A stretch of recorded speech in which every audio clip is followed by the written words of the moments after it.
त्रिपुरा के एक गांव में एक बूढ़ा आदमी रहता था। उसका एक ही बेटा था। मरने के पहले उसने अपने बेटे को बुलाया और बोला, बेटे, मैं अब कुछ ही देर का मेहमान हूं। मरने के पहले तुझे एक सलाह देना चाहता हूं। इसका जीवन भर पालन करना। नहीं करोगे तो किसी न किसी मुसीबत में फंस जाओगे। बेटा बोला, कहिए पिताजी, मैंने हमेशा आपकी बात मानी है, आगे भी मानूंगा। बूढ़े आदमी ने कहा, ध्यान से सुनो बेटा और इस बात को गांठ बांध लो। कभी भी कोई गोपनीय बात किसी स्त्री को मत बताना, फिर चाहे वो तुम्हारी पत्नी ही क्यों ना हो। ऐसा क्यों पिताजी? बेटे ने पूछा।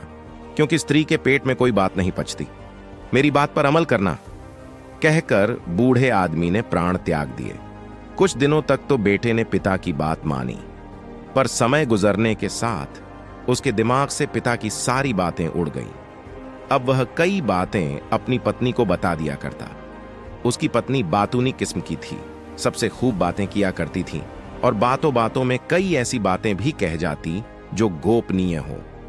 एक दिन उसने अपनी पत्नी से कहा, सुनती हो, मैं सोच रहा हूं कि इस झोपड़ी को तोड़कर एक पक्का मकान बनवा लूं। इस बार फसल भी अच्छी हुई है और मैंने कुछ पैसे जोड़ लिए हैं। सुनकर पत्नी खुश हो गई। अगले दिन वह आदमी खेत से घर आ रहा था कि रास्ते में उसे अपना पड़ोसी मिल गया।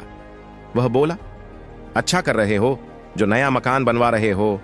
मैं भी अगले साल नया मकान बनवाऊंगा। उसकी बात सुनकर वह सोचने लगा कि नए मकान की बात इसे कैसे पता चली।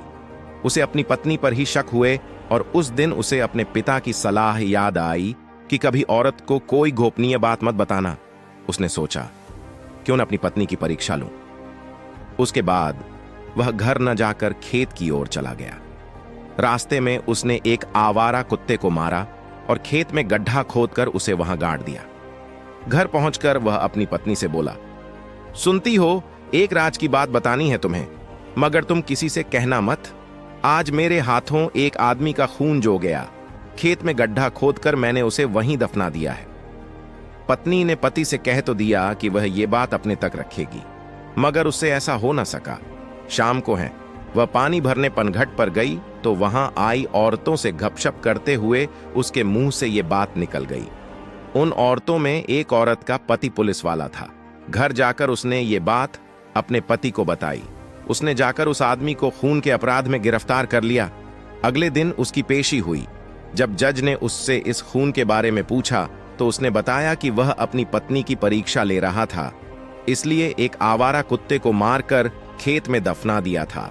कोतवाल को भेजकर उस जगह की खुदाई करवाई गई। वहां से एक मरा हुआ कुत्ता निकला। उस आदमी को छोड़ दिया गया।